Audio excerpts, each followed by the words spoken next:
आशा करता हूँ आप सब लोग ठीक होंगे, स्वस्थ होंगे, अच्छे होंगे। मैंने लास्ट क्लास में क्लास 11th का पॉलिटिकल साइंस का चैप्टर 1 का एक क्वेश्चन डिफाइन करा पाया था। किसी कारण वजह से सारे क्वेश्चन नहीं करा पाया था। 3 क्वेश्चन थे इसके, जिसमें 2 क्वेश्चन आपसे हमेशा हर साल पेपर में पूछे ही जाते हैं। तो वो 2 क्वेश्चन आज मैं और डिफाइन कराने जा रहा हूं। तो आप ध्यान से सुने, एक्सप्लेन करें कैसे लिखते हैं क्वेश्चन को पेपर में, कैसे आपको आंसर राइटिंग लिखनी है पेपर में, कैसे क्वेश्चन को सॉल्व करना है, वो सारा मैं आप लोगों को बताऊंगा। जैसे कि मैंने पहली क्लास में पहले क्वेश्चन का बताया था कि संविधान सभा का गठन कैसे हुआ, वर्णन कीजिए। ये ऐसे क्वेश्चन भी आ सकता है या फिर ऐसे भी आ सकता है कि कैबिनेट मिशन योजना के अनुसार संविधान सभा का गठन कैसे हुआ, ऐसे भी पूछा जा सकता है। या फिर संविधान सभा का गठन या रचना प्रक्रिया का वर्णन कीजिए। किसी भी तरीके से ये क्वेश्चन पूछा जा सकता है आप लोगों से। आप लोग बिल्कुल ना घबराएं, बिल्कुल ना टेंशन लें, बस आप थोड़ा सा पढ़ लेंगे तो आप लोग अच्छे से 11th क्लास में पास हो जाएंगे। आइए इसी प्रकार दूसरा क्वेश्चन देखते हैं क्या है हमारा। संविधान को उधार का थैला क्यों कहा जाता है? क्वेश्चन है, संविधान को उधार का थैला क्यों कहा जाता है? ये क्वेश्चन है हमारा। हमारे देश में जब हमारा संविधान बनाया गया था तो हमारे देश में कम से कम जो संविधान सभा के सदस्य थे लगभग 60 देशों का दौरा करने गए थे। 60 देशों का दौरा का मतलब है 60 देश वो घूमे थे और 60 देशों से अलग अलग प्रावधान लिया था। उनमें से कुछ देशों का वर्णन मैं आप लोगों को बताऊंगा कि किन किन देशों से क्या क्या संविधान लिया था। अगर आप इतना लिख देते हैं जितना मैं बताता हूं तो आप उसमें ही 6 में से 6 नंबर ले सकते हैं। बस आप लोगों का लिखने का तरीका अलग होना चाहिए, अच्छा होना चाहिए, टीचर को अट्रैक्टिव करने का होना चाहिए कि टीचर तुम्हारा क्वेश्चन पढ़ के अपनी तरफ आकर्षित हो, तुम्हारे क्वेश्चन से खुश हो, वैसा लिखना चाहिए हमें। तो सबसे पहले आपको थोड़ा सा पैराग्राफ लिखना है, 4 से 5 लाइन का पैराग्राफ लिखना है कि संविधान सभा को उधार का थैला क्यों कहा जाता है। तो आप स्टार्ट करेंगे, संविधान सभा को उधार का थैला इसलिए कहा जाता है क्योंकि संविधान सभा के सदस्यों ने लगभग 60 देशों का दौरा करके 60 देशों से कुछ कुछ प्रावधान भारतीय संविधान में ग्रहण किए थे। जैसे संसदीय शासन प्रणाली, संसदीय शासन प्रणाली का प्रावधान। अब इसमें हमें इसको डिफाइन करना है तो आप लोग इसके आगे 2 डॉट डाल के आराम से डिफाइन कर सकते हैं कि संसदीय शासन प्रणाली का प्रावधान ब्रिटिश सरकार के द्वारा भारतीय संविधान में ग्रहण किया गया है। मैं आप लोगों को लिख के भी दिखा सकता हूँ, लिख के भी समझा सकता हूँ, पर इस पे बोर्ड पे थोड़ी जगह कम है जिस वजह से मैं आप लोगों को लिख के नहीं बता पा रहा। आप लोग धीरे बोल रहा हूं मैं ताकि आप लोगों को आराम से समझ में आए, इसीलिए आप एक बार दोबारा सुन लें। अब सारे पॉइंट बता दूंगा एक बार में। संविधान संसदीय शासन प्रणाली, हमारे देश में जो संसदीय शासन प्रणाली है, जो राज करने की व्यवस्था है, वो संसदीय शासन प्रणाली हमने किस देश से ली है? ब्रिटेन से, ब्रिटिश संविधान से ली। तो हम इसको डिफाइन कर सकते हैं कि ब्रिटिश संविधान के द्वारा भारतीय संविधान में संसदीय शासन प्रणाली को ग्रहण किया गया है। संसदीय शासन प्रणाली को ग्रहण किया गया है, ये आप लोग अच्छे से लिख सकते हैं। इसको डिफाइन कर देंगे, 2 से 3 लाइन में आराम से आ जाएगा। दूसरा पॉइंट, बहुदल का नेता प्रधानमंत्री होगा। अब हमारे देश में भी ऐसा ही नियम है कि बहुदल का नेता कौन होता है? प्रधानमंत्री होता है। जिस पार्टी के सदस्यों को लोकसभा में सबसे ज्यादा सीटें प्राप्त होती हैं, सीटों का मतलब होता है जिस पार्टी के सदस्य सांसद सबसे ज्यादा होते, उस पार्टी के नेता को प्रधानमंत्री बनाया जाता है। तो हमने ब्रिटिश संविधान के द्वारा, ये भी हमने ब्रिटिश संविधान से लिया है, ब्रिटिश संविधान के द्वारा भारतीय संविधान में बहुमत दल का नेता प्रधानमंत्री होगा, ये प्रावधान भी हमने ब्रिटिश सरकार से भारतीय संविधान में ग्रहण किया है। दोबारा सुन ले, बहुमत दल का नेता प्रधानमंत्री, ये प्रावधान हमने ब्रिटिश से लिया है। कहां से लिया है? ब्रिटिश से लिया है, ब्रिटिश से लिया है। कहां लिया है? भारतीय संविधान में, भारतीय संविधान में लिया है। लिया है। क्या लिया है? बहुमत दल का नेता प्रधानमंत्री होगा। ये हमने ब्रिटिश संविधान से ग्रहण किया है। इसी प्रकार अगला पॉइंट देखते हैं हम, मौलिक अधिकार। अब मौलिक अधिकार, इसके ऊपर ही सेकंड चैप्टर पूरा ही है मौलिक अधिकारों के ऊपर। लेकिन हम लोगों को ये पता होना चाहिए कि ये जो मौलिक अधिकार हैं ये हमने किस देश से लिए हैं, किस सरकार से लिए हैं, भारतीय सरकार में, भारतीय संविधान में, तो ये हमें पता होना चाहिए। जैसे मौलिक अधिकारों का प्रावधान क्या होता है। मौलिक अधिकार आप लोगों को पता है, हमारे पहले 7 थे अब 6 हैं, उनका वर्णन इनके अंदर किया गया है। तो वो सब चीजें सेकंड चैप्टर में है। अभी आप सिर्फ इतना याद रखिए कि मौलिक अधिकारों का प्रावधान अमेरिका द्वारा लिया गया है। कहां से लिया है? अमेरिका से लिया है। मौलिक अधिकारों का प्रावधान अमेरिका से लिया गया है, लिया है भारतीय संविधान में, भारतीय संविधान में।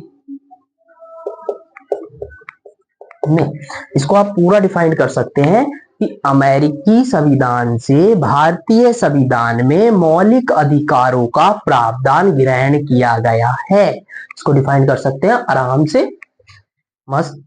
आगे देखिए दूसरा पॉइंट, संविधान में सर्वोच्च कानून। अब यह भी बहुत इंपॉर्टेंट है कि संविधान में सर्वोच्च कानून का मतलब होता है कि संविधान में सबसे ऊपर कौन होगा, सबसे ऊपर कौन होगा। तो संविधान में सबसे ऊपर होगा कानून। संविधान में सर्वोच्च कानून जो है वो सबसे ऊपर है। इसमें ये कहा गया कि ना कोई नागरिक, ना कोई व्यक्ति, ना कोई नेता, कोई भी नहीं, सबसे ऊपर है कानून। ये प्रावधान भी हमने अमेरिका से ग्रहण किया है। ये प्रावधान भी हमने अमेरिकी संविधान से लिया है। इसको भी ऐसे डिफाइन कर सकते हैं कि अमेरिकी संविधान से भारतीय संविधान में सर्वोच्च कानून का अधिकार ग्रहण किया है। ऐसे अगला पॉइंट है उपराष्ट्रपति का अधिकार, उपराष्ट्रपति का पद। उपराष्ट्रपति जानते हो, वर्तमान में हमारे उपराष्ट्रपति का नाम है जगदीप धनखड़। जगदीप धनखड़ उपराष्ट्रपति का नाम है, जब वर्तमान में जगदीप धनखड़। जो ये पद लिया गया है ये भी अमेरिका के द्वारा ग्रहण किया गया है। अमेरिका के द्वारा ग्रहण किया गया है कि उपराष्ट्रपति कौन है, उपराष्ट्रपति का पद क्या है, किस देश से लिया गया है, अमेरिका द्वारा लिया गया है। इसको भी इसी प्रकार डिफाइन कर सकते हो। अगला पॉइंट है हमारा राज्य के नीति निर्देशक तत्व क्या है। जो राज्य के नीति निर्देशक तत्व है ये किस देश से लिए गए हैं, इनका क्या काम होता है राज्य में, ये सब अगले चैप्टर में है। यहाँ पे सिर्फ इतना ही किस देश से लिए गए। राज्य के नीति निर्देशक तत्व जो है ये हमने आयरलैंड से लिए। आयरलैंड के संविधान से हमने राज्य के नीति निर्देशक तत्वों को लिया है। कहां से लिया है? आयरलैंड, आयरलैंड, आयरलैंड के संविधान से हमने भारतीय संविधान में ये तत्व लिए हैं। राज्य के नीति निर्देशक तत्व आयरलैंड के संविधान से लिए। इसी प्रकार 7वां पॉइंट हमारा है स्वतंत्रता, समानता, बंधुत्व का प्रावधान। स्वतंत्रता और समानता का अधिकार हमने किस देश से ग्रहण किया है? भारतीय संविधान में। तो ये स्वतंत्रता और समानता का प्रावधान हमने फ्रांस के संविधान से ग्रहण किया है, भारतीय संविधान से, फ्रांस के संविधान से, फ्रांस के संविधान से ग्रहण किया है। फ्रांस के संविधान से ग्रहण किया। स्वतंत्रता, समानता और बंधुत्व का प्रावधान फ्रांस के संविधान से ग्रहण किया है। ये क्वेश्चन हो गया कंप्लीट। आप इसमें थोड़ा पैराग्राफ लिखें, उसके बाद ये लिखें और लास्ट में भी थोड़ा सा पैराग्राफ जरूर लिखें कि हमने अपने संविधान को इतना मजबूत इसलिए बना पाया है क्योंकि हमने अपने प्रावधानों को अलग अलग देशों से ग्रहण किया है, अलग अलग देशों से नीतियां अपनाई है, उन पे छानबीन करी है, बातचीत की है, तब जाके हमारा संविधान जो है वो 1950 से और 2025 तक वैसा का वैसा ही है। बस उसमें कुछ परिवर्तन, प्रावधान, चेंजेस किए गए हैं लेकिन बदला नहीं गया है। इसीलिए हमारा भारत का संविधान जो है सबसे महत्वपूर्ण संविधान माना जाता है और सबसे बड़ा संविधान माना जाता है भारत का संविधान। आइए इसी प्रकार दूसरा क्वेश्चन है जो बहुत इंपॉर्टेंट है। ये 1 नंबर पे भी पूछा जाता है, 2 नंबर पे भी पूछा जाएगा और ये आप लोगों की नॉलेज के लिए भी होगा। जैसे 26 जनवरी 1950 को संविधान लागू क्यों किया गया? क्यों किया गया? जब लोगों का क्वेश्चन होता है कि जब संविधान 26 नवंबर 1949 को बन गया तो 26 जनवरी 1950 को लागू क्यों किया गया? बहुत लोगों का क्वेश्चन होता है और बहुत लोगों को पता नहीं होता इसका ये रीजन कि 26 जनवरी 1950 को क्यों लागू किया गया। अगर हम इस डेट से लगभग 20 साल पीछे जाते हैं, मतलब 20 साल पीछे का मतलब 26 जनवरी 1930 में जाते हैं, तो यहां पर पूर्ण स्वराज की मांग की गई थी। पूर्ण स्वराज की मांग को स्वीकार कर लिया गया था ब्रिटिश के द्वारा।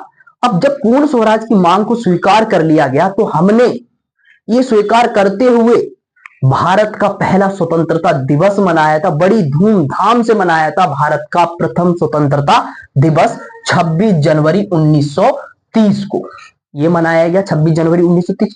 इसी को यादगार बनाने के लिए कि हम 26 जनवरी 1930 को मतलब पहला स्वतंत्रता दिवस भी मना पाए और अपने संविधान का भी आविष्कार कर सके, इसी को याद करने के लिए हमारे देश के नेताओं ने, जो महत्वपूर्ण नेता थे, उन लोगों ने ये सोचकर 26 नवंबर 1949 को संविधान ना लागू करते हुए 26 जनवरी 1950 को संविधान लागू किया।